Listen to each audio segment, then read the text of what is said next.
Me pasó también con Beauvoir, exactamente lo mismo. Las frases eran largas y complejas porque el razonamiento era largo y complejo. Es de forma distinta, porque en Beauvoir era un razonamiento de tipo filosófico. En Proust es un razonamiento de tipo sensorial.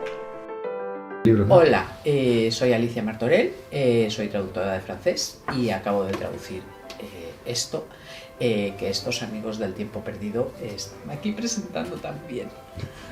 Estoy súper emocionada de ver todo esto porque es la primera vez en mi vida que yo veo todos mis libros así juntos y es muy emocionante, es realmente muy emocionante.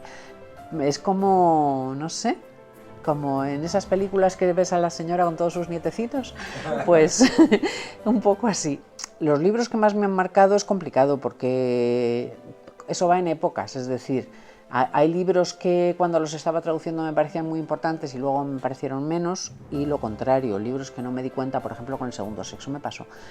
Yo no era muy joven y era muy inconsciente, entonces no me di cuenta de lo que estaba pasando hasta muchos años después, y este es uno de los libros que más satisfacciones me dan, en el sentido de que todavía todos los años me escriben 2 o 3 doctorandos para preguntarme por la traducción, o que quieren sacar un artículo sobre la traducción del segundo, sobre mi traducción. Digo, pero bueno, entonces eso es muy gratificante, porque yo, como decía antes, que creo que la traducción es una actividad científica e intelectual que tiene que basarse en un método científico. Todo lo que sea reflexionar sobre lo que has hecho y cómo lo has hecho, a mí me parece que tiene mucho valor. Entonces me encanta que me obliguen a... Y eso con El segundo sexo me ha pasado constantemente. Hay otros libros que también me han marcado mucho. Uno que no está aquí porque yo creo que está súper agotado, de Un país sin amor, sobre el mundo yidis que se desmanteló primero con la Primera Guerra Mundial y después con la Segunda Guerra, con el Holocausto. Ese libro a mí me marcó mucho. Yo he traducido muchos libros relacionados con el judaísmo, pero ese fue muy especial porque fui consciente de que del abismo que tenemos aquí con el mundo judío. Es decir, cuando yo era joven pensaba que los judíos eran una cosa medieval. La primera vez que fui a París y vi los tirabuzones flipaba porque creía que eso ya no existía. Aquí nos han mantenido muy al margen de algo que forma parte de nuestra identidad también. Entonces yo lo he descubierto tarde y ha sido muy, muy emocionante, y descubrí además relaciones entre el yidis y España. Me enteré de que salió un periódico yidis durante la Guerra Civil, que lo publicaban los miembros de la Brigada Lincoln, y cosas muy, muy emocionantes. Y de ese libro además también tengo un mapa, es el mapa más maravilloso que yo he hecho alguna vez con un libro, que es todo Europa Central, con toda la diáspora. Entonces todos mis protagonistas, cómo habían ido saliendo de sus aldeas en Lituania o en Bielorrusia o en Ucrania, y cómo yo soy muy fan de los mapas, ya se nota, pero ese era muy particular porque es como una especie de estallido de conflagración que llega hasta Canadá por un lado, hasta la isla de Pascua por otro, y es muy, muy emocionante. Ese libro a mí me marcó muchísimo. Otro libro que me marcó mucho es El discurso sobre la felicidad, de Madame du Châtelet, sobre todo porque descubrí una mujer que era traductora como yo y que no era de este mundo. En pleno siglo XVIII hacía cosas que... Y me pasó un poco lo mismo que me pasaba con El segundo sexo, que no había información sobre ella. Es decir, no había información sobre Simone de Beauvoir porque solamente había información sobre Sartre, y tampoco había información sobre Madame du Châtelet porque solamente había información sobre Voltaire. Pero es verdad que yo llegué a la conclusión de que la pareja entre Voltaire y Madame du Châtelet era infinitamente más libre y más revolucionaria que la pareja entre Sartre y Simone de Beauvoir, que era un poco más artificial. Para mí eso fue un deslumbramiento. Descubrir una mujer así fue un deslumbramiento. Y he traducido muchas cosas de traductoras. Otra traductora que también he traducido es Ellen Hessel. Es decir, traduje una biografía de Ellen Hessel, que también fue traductora del francés al alemán. Y esos libros son muy, muy, muy interesantes por eso, porque te enseñan cosas sobre tu profesión. Este también fue un libro muy interesante por una razón que también tiene que ver con la traducción, que es un libro que mezcla el francés y el inglés. Entonces, cuando tú un libro que mezcla el francés y el inglés lo traduces al español, es como que aplanas totalmente una diferencia que en el libro es fundamental y que además es una novela policíaca, y esa diferencia entre el francés y el inglés y esa coexistencia entre el francés y el inglés en Canadá es muy importante para la resolución del misterio. Y bueno, pues eso fue complicado, y eso fue un poco de encaje de bolillos, fui dejando cosas en francés. Uno tiene tendencia a no traducir el inglés y traducir todo el francés, y entonces lo que hice fue ir reintroduciendo cosas en francés en el texto para que sustituyeran un poco al inglés que marcaba la diferencia en el original. Y eso fue muy interesante porque tenías que llegar a un equilibrio entre los tres idiomas que no fuera opaco y que el lector, que no desconcertara al lector, pero que sí le mantuviera un poco en vilo, en el sentido de que aquí se estaban manejando diferencias lingüísticas. Cuitas de amor de una gata inglesa es uno de los libros más divertidos que he traducido, y además le doy la vuelta porque son dos libros que se publicaron juntos en una revista con ilustraciones de Granville. A mí una de las cosas que más me llamó la atención cuando me lo propusieron es que a mí Granville siempre me ha gustado mucho, y tengo en el ordenador todo Granville catalogado y es un libro que, digamos, que parece muy sencillo. Seguramente para Balzac fue un libro menor, se publicó en una revista y sin más, pero fue muy divertido de traducir. Está lleno de anglicismos, que son anglicismos muy 19, entonces al principio hubo un poco de lío porque en la editorial me los plancharon. Me los planchó el corrector, pero bueno, afortunadamente trabajaba con una editora maravillosa y los reintrodujimos, porque claro, no eran anglicismos de ahora, eran anglicismos decimonónicos, que no es exactamente lo mismo. Y eso es una cosa que siempre plantea complicaciones, es que el paso del tiempo hace que los idiomas sean casi idiomas diferentes, en el sentido de que los tics son distintos, las manías son distintas, el estilo chic que tenían los anglicismos en el cuento de Balzac. Es un libro muy cortito, o sea que si veis esto tan finito, que son dos cuentos y además con un montón de ilustraciones, realmente son unas paginillas, no es mucho, pero es muy redondo y es muy simpático, muy simpático. Los dos, tanto el de Balzac como el de Granville, es un poco más chapucerillo, más que el de Balzac, que está mucho más cuidado, pero fue un libro muy divertido, sobre todo por eso que decía antes, de encontrar la voz, que no era la voz de Balzac, era la voz de unos gatos a través de Balzac, y unos gatos muy particulares, cada uno con su personalidad distinta, y todo eso en muy poquitas páginas. Fue muy interesante. Este es el primer libro que sacó Cioran en francés, además, y en realidad no es un libro, es una edición póstuma de los cuadernos sobre los cuales construyó el Breviario de Podredumbre.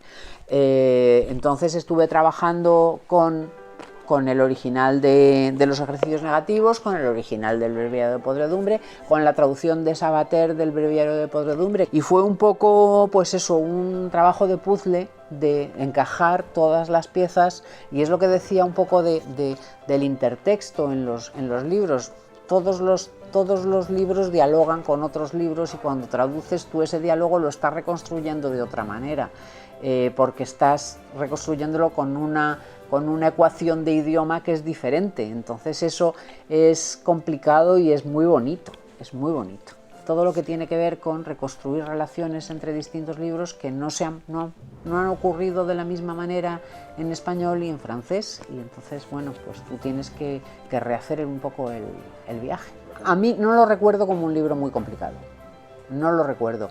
Es decir, yo creo que encontré la voz enseguida, y además, bueno, estaba todo ese trabajo mecánico de cotejo que bueno, llevó las cosas un poco hacia otro terreno, pero no lo recuerdo. Lo recuerdo como un libro laborioso, pero no como un libro difícil.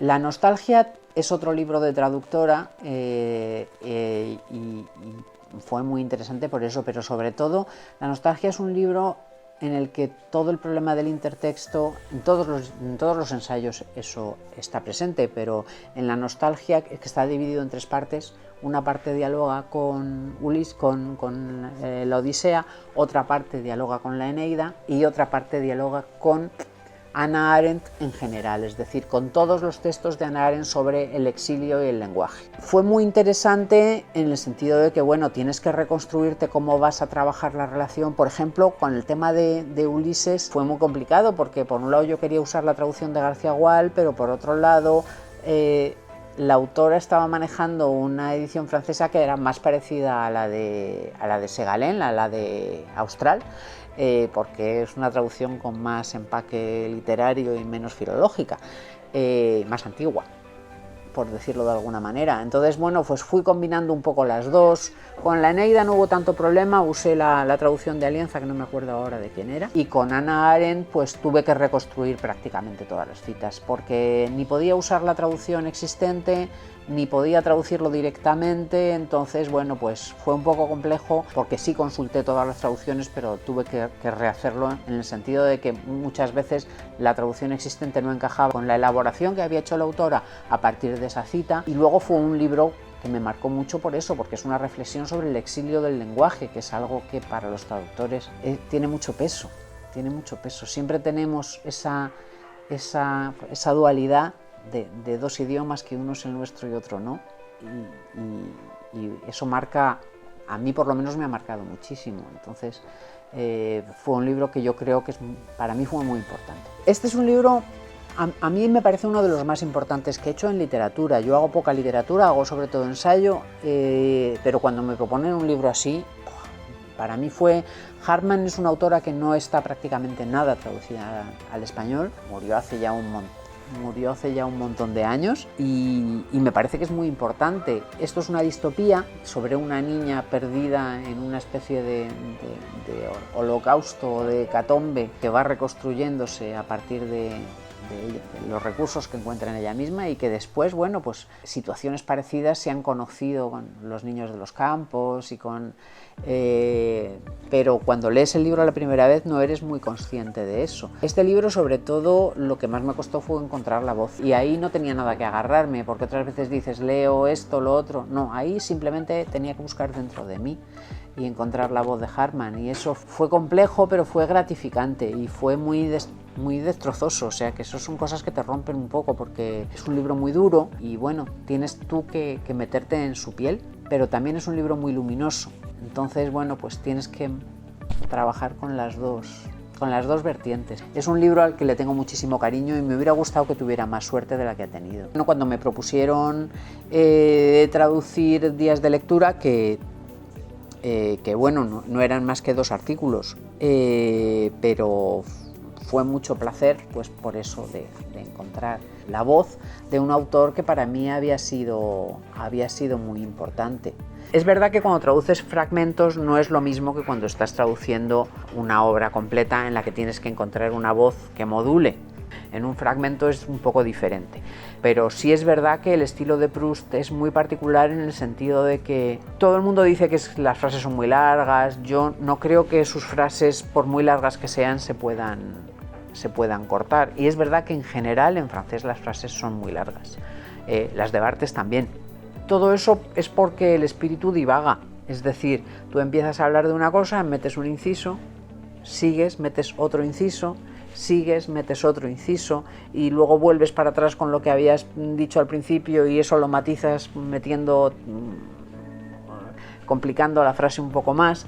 Me pasó también con Beauvoir, exactamente lo mismo. Las frases eran largas y complejas porque el razonamiento era largo y complejo.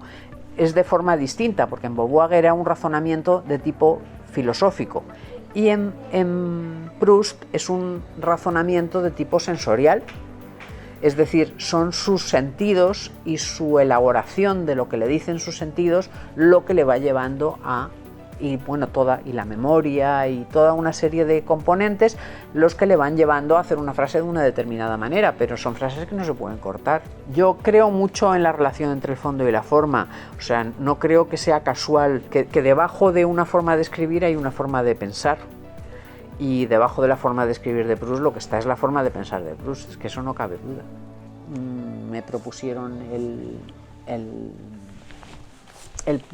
Proust de Roland Barthes y ya fue realmente una especie de baño de Proust tremendo, porque la relación entre Barthes y Proust es muy particular y a mí me recuerda mucho a la relación que yo había tenido durante todos esos años con Proust, todos esos años en los que leía En busca del tiempo perdido.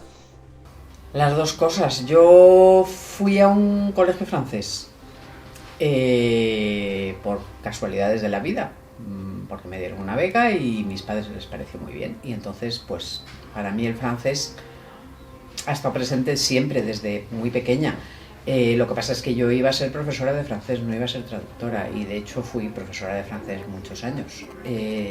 Pero sí, es también una elección, porque los traductores siempre tenemos una especie de herida o de disociación con un idioma que es el nuestro y otro que es imaginariamente el nuestro. El francés es mi idioma imaginario.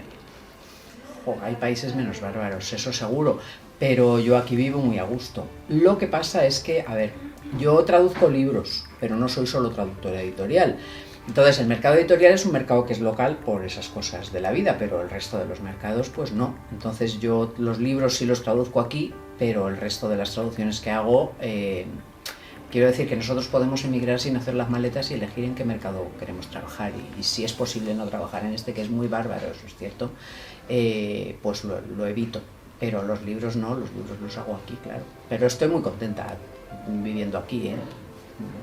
El tema de las tarifas es complicado, porque sobre todo en mercados tan concentrados como el mercado editorial, digamos que hay una especie de rodillo y es como cuando te haces un contrato de Telefónica, pues puedes elegir entre Telefónica, Orange y Vodafone y ya está, no hay más. Entonces no tenemos mucho poder de negociación, no tenemos ningún poder de negociación. Entonces eso hace que nos pasen por encima y que muchas veces las tarifas editoriales, hombre, se puede vivir de la traducción. Yo eso siempre lo digo porque yo vivo solo de la traducción, pero es verdad que muchas veces las tarifas no son dignas ni permiten a una persona vivir con una jornada normal y digamos, una holgura normal. Ese es un problema, porque eso lo que genera es esa frustración de decir a mí me hubiera gustado traducir esto o lo otro, lo de más allá, pero claro, los traductores en general no elegimos las cosas que traducimos lo que nos proponen. El margen que tenemos es decir que sí o decir que no. O por lo menos yo no he llegado a ese punto en el que yo voy a un editor y le digo, oh, me gustaría traducir a Verne. Entonces eso sí es un problema, porque a mí me gustan cosas que no he podido traducir y que me hubiera gustado mucho traducir, pero en general a mí me gusta lo que traduzco, en general. Muchas veces me peleo con los autores y todo eso, pero al final nos acabamos encontrando un ten con ten y en general me llevo bien con los libros que traduzco. A mí me hubiera gustado traducir mucho a Dumas. La ilusión de mi vida hubiera sido traducir 20 años después, o, en su defecto, El jorobado de Nevers, de Paul Féval. Me hubiera gustado muchísimo traducir a Verne. La que yo quería traducir, que era Sans dessus dessous, la acaba de sacar Alba, la ha hecho una compañera muy querida, además. Y me hubiera gustado mucho traducir a Perec. Las cosas hubiera sido la ilusión de mi vida, traducir las cosas. De hecho, cuando era joven y todavía era profesora de francés, me traduje las cosas a mano entera, cuando aquí ni siquiera se había oído hablar de Perec, jamás. Eso sí tengo unas pocas frustraciones.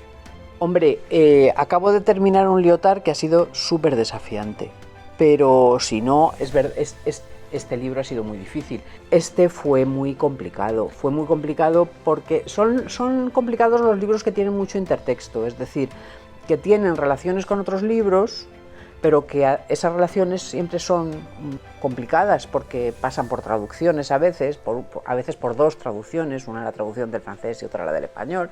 Todos esos libros son complicados, pero vamos, el procedimiento siempre es el mismo, que es el procedimiento del abate Faria, es decir, tú sacas la cucharita y empiezas a excavar y llega un momento que acabas pudiendo con los muros más más gruesos, es decir, es cosa de son. Los traductores se dividen en dos, los que leen primero y los que no leen primero. Yo soy de los que no leen primero porque me gusta la espontaneidad que me da ir descubriendo el libro a medida que lo voy traduciendo. Pero, no obstante, llega un momento que dices, paro.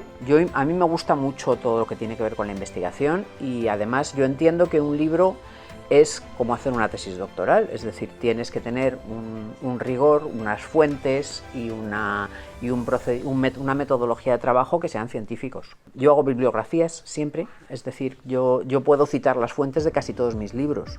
¿En qué fuentes me he basado para traducir esto así y no asá? Y también llevo diario. Llevo un diario de todo lo que hago.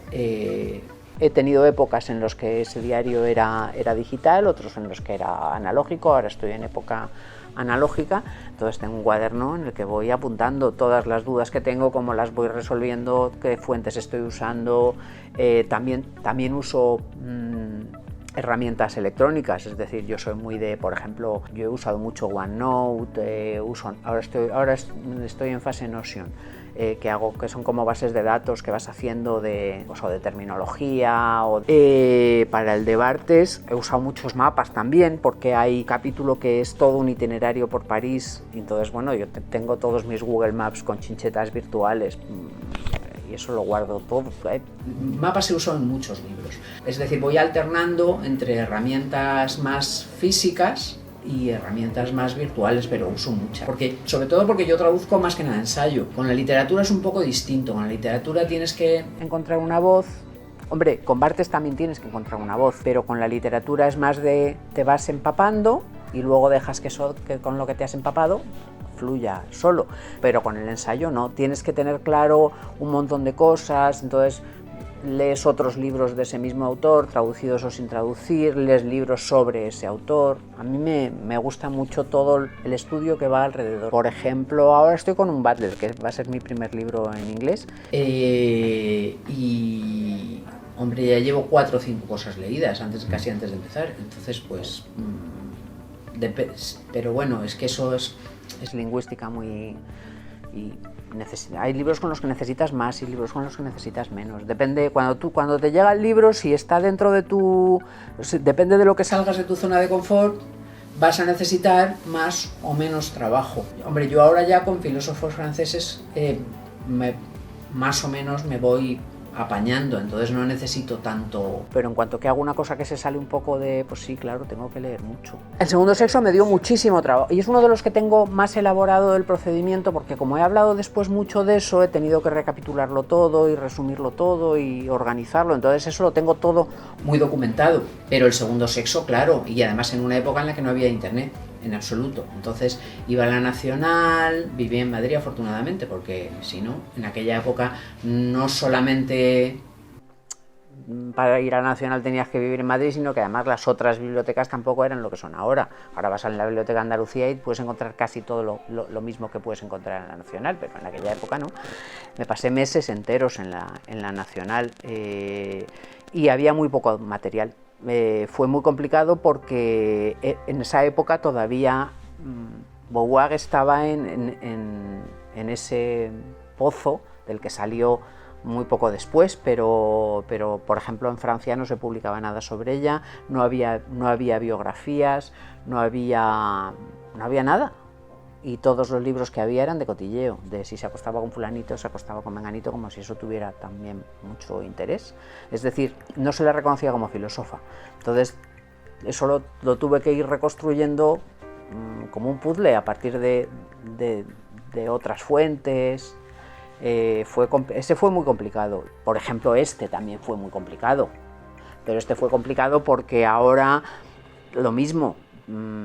Tienes bases de datos de sobra de títulos de películas y en aquella época tampoco había tanto, entonces pues iba a la filmoteca y me sentaba a hablar con fulanito, con menganito, con el otro, y iba reconstruyendo, digamos, la historia de determinadas películas. Eso es un poco lo que decía, de que muchas veces tienes que empaparte de un estilo y una vez que te has empapado ya después dejas que fluya. Entonces eso tienes que estar traduciendo muy concentrado porque tiene que... Yo no sé cómo funciona, la verdad, pero sí sé que llega un momento en el que si te has preparado lo suficiente y has leído lo suficiente y has estudiado y has reflexionado y has soñado y has hecho un montón de cosas con ese autor, llega un momento en que su voz te sale. Y eso es oído también. Y eso yo no sé cómo explicarlo. La verdad es que no sé cómo explicarlo, porque me gustaría mucho encontrar teorías sobre eso, cómo funciona. Pero para mí funciona solo cuando funciona. Y además no puedes hacer más que intentar estar muy concentrado. Y eso es oído. Eso quiere decir que también muchas veces hay libros que te exigen una revisión en voz alta. Lo ideal es que te lo lea alguien que no seas tú, porque te permite tomar distancias. Si no, pues te lo lees tú, o muchas veces ahora mismo lo que hago es enchufar el ordenador. Entonces reviso con el papel en la mano, pero escuchándolo, o sea, dejo que el ordenador me lo lea. Eso hay libros con los que funciona muy bien. Yo nunca he conseguido, hay traductores que consiguen que sus propuestas lleguen a algún sitio. Lo hago con poca convicción, esa es la verdad. Quiero decir que yo me vendo mal, entonces, como me vendo mal, pues tampoco vendo mis propuestas. Así que todos mis libros son encargos. Sí, pero bueno, tengo buena relación con eso. Es decir, a mí me llega un encargo y lo interiorizo y lo hago mío y ya está. No me plantea problema. Además, a mí me gusta reivindicarme como traductora de infantería, o sea que me dicen, claro, me dicen, traduce esto, y yo pues voy y lo traduzco. De hecho, yo no solo traduzco libros, traduzco muchas cosas, todas me hacen muy feliz. Alguna vez he dicho que no, no muchas, pero una o dos. Pero sí, cuando una editorial me propone un libro es como si me dicen, vas a viajar pues todo me parece bien, así que me pongo con mucha ilusión, siempre. Estoy muy contenta de que me hayan llamado para participar, porque a los traductores nos gusta mucho hablar sobre cómo hacemos lo que hacemos. Y pienso que es muy importante no traducir como los animalillos, sino también reflexionar sobre por qué unas cosas las hacemos de una manera o las hacemos de otra, y sobre toda la base intelectual que hay debajo de cada traducción.